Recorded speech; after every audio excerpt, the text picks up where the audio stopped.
The evidence on saturated fat is mixed. 3 observational studies have found a positive association between saturated fat intake and the risk of Alzheimer's disease, whereas a 4th study showed the opposite effect.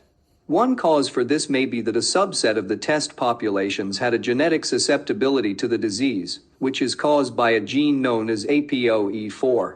However, more research is required on this topic.